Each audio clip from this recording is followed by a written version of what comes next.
hecho cualquier cosa que él me hubiera pedido.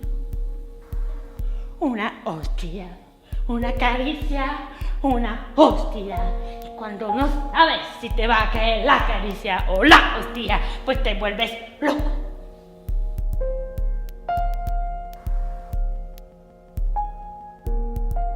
L'offensive israélienne a commencé ce matin dans la bande de Gaza. L'objectif est clair. La gente mala no merece el perdón.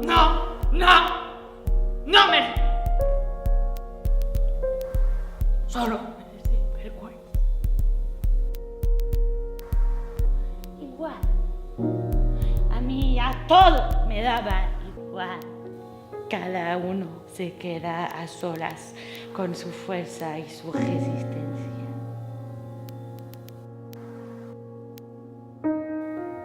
Así podría largarme a México a buscar el verdadero amor. Los números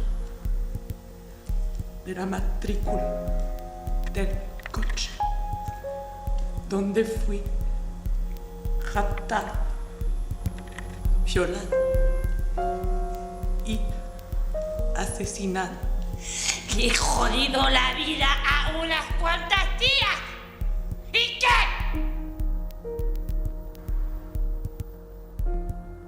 A ti, que no tienes 20 años menos, ni unas buenas tetas. Fui declarado como desaparecido el 10 de marzo.